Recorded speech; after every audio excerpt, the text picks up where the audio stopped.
नमस्कार दोस्तों, स्वागत है आपका अपना यूट्यूब चैनल टुडे एग्जाम पर।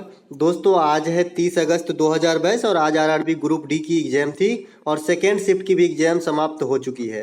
दोस्तों सेकेंड शिफ्ट के एग्जाम में जीके जे सेक्शन से जो भी प्रश्न पूछे गए सभी प्रश्नों को लेकर आए हैं। साथ ही साथ मैं आपको बता दूं कि टेलीग्राम चैनल पे जो सवेरे वाला पीडीएफ है, मैं एक ही पीडीएफ देता हूं तीनों शिफ्ट का कंबाइंड, उस पीडीएफ को मिला लीजिएगा और इस वीडियो को मिला लीजिएगा, आपको जो है फर्क सामने आ जाएगी। तो चलिए दोस्तों शुरू करते हैं, क्योंकि यहाँ से जो है सबसे अधिक 5 से 6 क्वेश्चन हूबहू पूछ दिए जो मैंने पीडीएफ में एक्स्ट्रा फैक्ट में इंक्लूड किया था।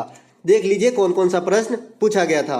कौन सा संविधान संशोधन ग्राम पंचायत व्यवस्था से संबंधित है? मैंने आपको पंचायत व्यवस्था, मौलिक कर्तव्य और मौलिक अधिकार, इनके सभी मसाला आपको हर दिन देता हूं जब भी क्वेश्चन पूछा जाता है और हर शिफ्ट में क्वेश्चन पूछा जाता है। आई होप अब तक तो आपको याद हो गया होगा। तो 73वां संविधान संशोधन पंचायती व्यवस्था संबंधित है, 1992 में होती है।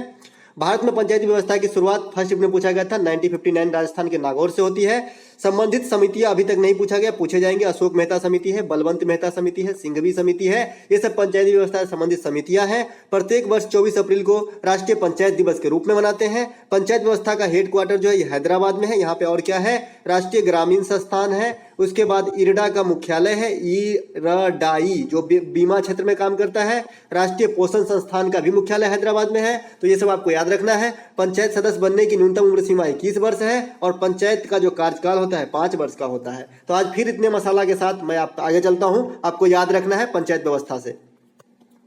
एक प्रश्न आया था, महाराष्ट्र के महाबलेश्वर से किस नदी की उद्गम होती है? कल के थर्ड शिफ्ट में पूछा गया, आज फिर से रिपीट किया गया। तो महाराष्ट्र के महाबलेश्वर से जो है कृष्णा और कोयना नदी निकलती है। महाबलेश्वर एक हिल स्टेशन है जो कहाँ है? महाराष्ट्र में स्थित है। बात करें गोदावरी नदी कहाँ से निकलती है, क्योंकि महाराष्ट्र को छेड़ा है 2 दिन से, तो महाराष्ट्र से जो है आने वाले शिफ्ट में गोदावरी नदी जरूर पूछे जाएंगे। लिख लीजिए, नोट कर लीजिए। तो गोदावरी नदी का जो उद्गम है ये नासिक से होती है, त्रिमकेश्वर की पहाड़ी।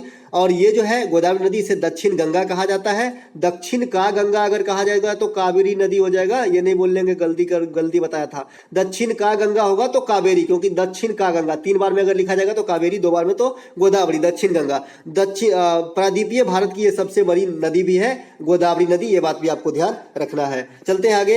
एक प्रश्न कल के प्रश्न से मिलता जुलता और हूबहू पीडीएफ में मैंने टैप कर भी रखा है। वर्ष 2004 में किस भाषा को शास्त्रीय भाषा का दर्जा दिया गया था? तो वर्ष 2004 में तमिल भाषा को शास्त्रीय भाषा का दर्जा दिया गया था और मैंने ये भी बताया था कि इंडिया में ये फर्स्ट भाषा है जिसे शास्त्रीय भाषा का दर्जा दिया गया। उसके बाद 2005 में आती है बारी संस्कृत भाषा की, जो कल पूछा गया था। तो यहाँ पे तमिल राइट आंसर करके आना था।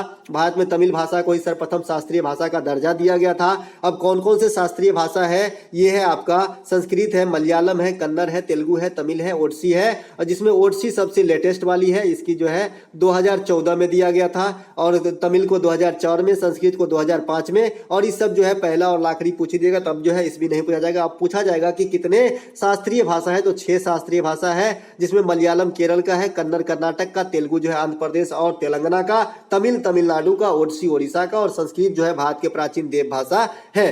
धोबन सोडा की प्रकृति आपसे पूछ ली थी, तो प्रकृति जो होती है धोबन सोडा की ये क्षारीय होती है। मैंने अम्लों की ऑक्साइड की प्रकृति और जो है आपको अधातु और धातु दोनों की ऑक्साइड की प्रकृति मैंने आपको बता चुका है। उससे भी आपको ये अनुमान लगाया जा सकता है, क्योंकि धोबन सोडा का रासायनिक सूत्र क्या होता है? Na2CO3। तो इससे आप अंदाजा लगा सकते थे। मैंने आपको बताया था कि धातु की जो ऑक्साइड की प्रकृति होती है वो क्षारीय होती है और अधातु की ऑक्साइड की जो प्रकृति होती है ये क्या होती है? अम्लीय होती है। तो आपको ये बात से भी याद रखना है। तो यहाँ पे धोबन सोडा की प्रकृति कैसी होती है? क्षारीय होती है। अब क्षारीय अम्लीय क्या होता है? जो जिसका पीएच मान 7 से कम होती है वो क्षारीय होती है। 7 से अगर अधिक हो जाएगा तो 7 से कम होगा तो अम्लीय हो जाएगा, माफ कीजिएगा, 7 से अधिक हो जाएगा तो क्षारीय होता है और 7 होता है तो न्यूट्रल होता है। पीएच मान के खोजकर्ता भी पूछ दिया गया, तो सोरेनसन ने किया था। बेकिंग सोडा का रासायनिक नाम पूछा जाएगा, सोडियम बाइकार्बोनेट होता है। सूत्र क्या होता है? NaHCO3 होता है, ये बात ध्यान रखिएगा। धोबन सोडा सोडियम कार्बोनेट होता है खाली, इसमें बाई नहीं होता है, और बेकिंग सोडा सोडियम बाइकार्बोनेट होता है, बस इतना ही फर्क है। बेकिंग सोडा को खाने वाले सोडा कहते हैं, कंफ्यूज नहीं करना है। तो धोबन सोडा का रासायनिक सूत्र भी मैंने बताया ही था, Na2CO3 हो जाता है। कास्टिक सोडा का सोडियम हाइड्रोक्साइड का कहा जाता है, NaOH इसका सूत्र होता है। इसके बाद मिल्क ऑफ मैग्नीशिया का सूत्र होता है MgOH। जिसे मिल्क ऑफ मैग्नीशिया कहता है, मैग्नीशियम हाइड्रोक्साइड को। सल्फ्यूरिक अम्ल को आयल ऑफ विट्रियोल कहते हैं, रसायनों का राजा कहते हैं और सभी प्रकार के बैटरियों में भरा जाता है। H2SO4।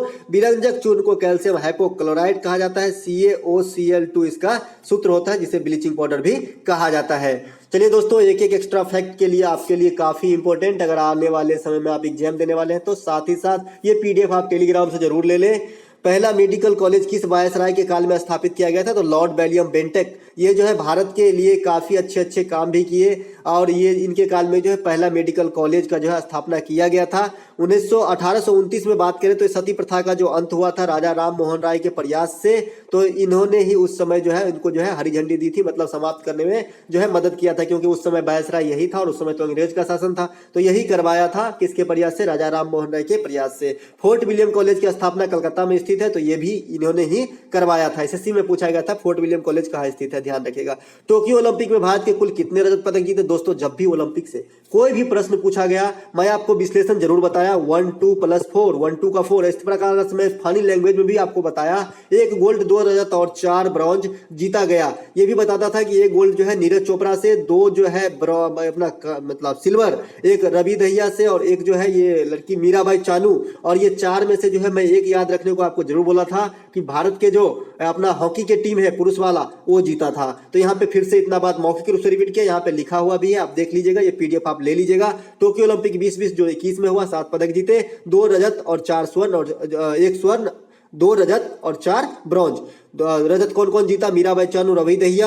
अब तक भारत के ओलंपिक में टोटल 10 ही गोल्ड है, तो इसको भी कैलकुलेट करके रख लीजिएगा, पता नहीं कब छप जाए। तो 8 गोल्ड जो है हॉकी में जीता है और 2 गोल्ड में से 1 जो है अभिनव बिंद्रा जो शूटिंग के अंदर 2008 में जीता था, 10 मीटर वाली में जो बीजिंग के अंदर हुआ था, और ये प्रथम व्यक्तिगत रूप से गोल्ड जीतने वाला भारतीय है। दूसरा नीरज चोपड़ा भाला फेंक, अभी लेटेस्ट वाली। तो आपको ध्यान रखना है, हॉकी की शुरुआत भी 1896 में होती है और भारत कब भाग लेती है? तो 1900 के पेरिस ओलंपिक यानी सेकेंड ओलंपिक से भाग लेती है। एक प्राचीन ओलंपिक की बात अगर किया जाएगा तो 776 BC में स्टार्ट होता है, जो बीच में बंद हो गया था। तो आपको ये बात भी ध्यान रखना है, ओलंपिक एक बार बंद हो जाती है, फिर से चालू होती है पियरे डी कुबर्टीन के द्वारा 1896 में। धुआंधार जलप्रपात किस नदी पर है? तो ये नर्मदा नदी पर भेड़ाघाट में स्थित है धुआंधार जलप्रपात। तो आपको ये बात भी ध्यान रखना है। नर्मदा नदी का उद्गम कहाँ है? अमरकंटक की पहाड़ियां है। अब इसके बारे में जो विशेष बात है आपको जरूर याद रखनी चाहिए, ये उल्टी दिशा में प्रवाहित होती है, यानी ईस्ट टू वेस्ट फ्लो होता है। ईस्ट टू वेस्ट, सभी नदियां जो है वेस्ट टू वेस्ट फ्लो होते हैं। मैक्सिमम नदियां पश्चिम से पूर्व की तरफ बहती है, लेकिन ये एक ऐसी नदी है कि ये आपको पूरब से जो है पश्चिम की तरफ बहती है, बाद बाकी सभी नदियां जो है पश्चिम से पूर्व की तरफ बहती है।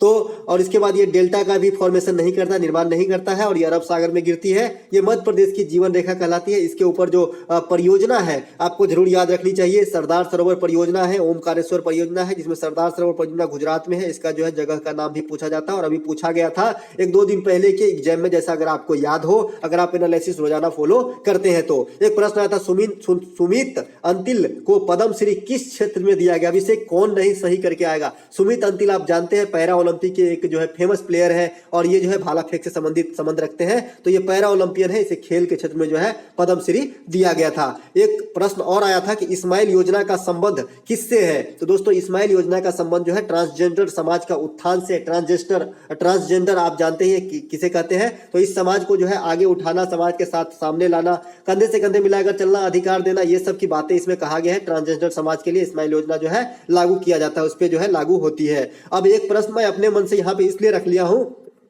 क्योंकि ये SSC MTS में पूछा गया, TCS वाले सेट करते हैं। SSC फेज 10 में पूछा गया, TCS वाले सेट करते हैं ट्रांसजेंडर से कि किस ट्रांसजेंडर महिला को पद्म श्री मिला है? तो मंजमा जोगती को मिला है। आपको ध्यान रखिएगा, ये क्वेश्चन छपेगा, आज आ गया इस्माइल योजना, ये देखिएगा, ये क्वेश्चन कल ही छपेगा, नोट कर लीजिए इस बात को। एक प्रश्न यहाँ पे द्वितीय पंचवर्षीय योजना कार्यकाल क्या था? तो कल से रिपीट किया हुआ प्रश्न है, कल थर्ड शिफ्ट में पूछा गया। तो 56 से 61 दूसरे पंचवर्षीय योजना जो है PC महालनोबिस के मॉडल पर आधारित थे। प्रथम पंचवर्षीय योजना जो है हैराल्ड डोमर के मॉडल पर आधारित थे। प्रथम पंचवर्षीय योजना किसकी होती है? 1951। तो आपको ये बात सब भी ध्यान रखना है। पंचवर्षीय योजना भारत में कौन बनाते थे? तो योजना आयोग को समाप्त करके नीति आयोग बनाया गया है।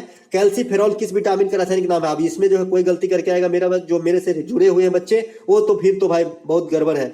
कैल्सीफेरॉल किस विटामिन का रासायनिक नाम है? तो ये विटामिन डी का रासायनिक नाम है। मैं यहाँ तक कि विटामिन का सभी का रासायनिक नाम, पीडीएफ, उठ क्या बीमारी होगी और स्रोत क्या है, सब बताते आया हूँ और आज भी बताऊंगा, देख लीजिए। विटामिन डी का जो है कैल्सीफेरॉल कहा जाता है। सूर्य का प्रकाश इसके जो है मतलब सबसे सस्ता और सबसे जो प्रचुर मात्रा में पाया जाता है सूर्य के प्रकाश में। इसके बाद इसके कमी से जो है हड्डी की रोग रिकेट्स होती है, जिसमें हड्डियां टेढ़े मेढ़े होने लगते हैं। तो आपको ये बात भी ध्यान रखना है। विटामिन शब्द का सबसे प्रथम प्रयोग जो है फंक नामक वैज्ञानिक ने किया था। विटामिन ए को रेटिनॉल कहा जाता है। इसके कमी से जो है आंख की रोग होती है, रक्तौंधी वगैरह। और गोल्डन राइस का आपने नाम सुना होगा, ये विटामिन ए का अच्छा स्रोत है, इसलिए इसे याद रखना जरूरी है। साथ ही साथ जो भी स्रोत विटामिन ए के जैसे गाजर वगैरह, तो ये आंख के लिए काफी अच्छा होगा। इसके बाद विटामिन बी1 का रासायनिक नाम थायमीन है। इसके कमी से जो है बेरी बेरी रोग होती है, आपको ये भी ध्यान रखना है। विटामिन सी का एस्कॉर्बिक एसिड है, इसके कमी से स्कर्वी रोग होती है, ये भी ध्यान रखना है। मसूड़े से खून आने लगती है। और जितने भी सिट्रस प्रकार के फल होते हैं सभी विटामिन सी का अच्छा स्रोत है। विटामिन ई टेकोफेरॉल होती है इसके रासायनिक नाम, इसके कमी से जो है जनन क्षमता में कमी आने लगती है। इसके बाद विटामिन बी6 का रासायनिक नाम पूछा जाता है, पैरोडॉक्सिन होता है। इसके बाद विटामिन बी12 का रासायनिक नाम पूछा जाता है, साइनोकोबाल्मिन होता है, इसमें कोबाल्ट पाया जाता है, इत्यादि इत्यादि। चलते हैं आगे। और एक और विटामिन से, एक और मैं कुछ भी नहीं छोड़ूंगा दोस्तों, आप चिंता न कीजिए। विटामिन के, इसके कमी से जो है ब्लड क्लॉट नहीं होता है, रक्त का थक्का जमने में सहायक है विटामिन के। चलते हैं आगे। एक प्रश्न यहाँ पे पूछा गया था कि अनुच्छेद 22 का संबंध किससे है? अगर आपने मेरा एनालिसिस रोजाना देखे हैं तो आपको ये बात जरूर होगी, मैं जब भी मौलिक अधिकार से संबंधित आर्टिकल आता है एक एक आर्टिकल को जो है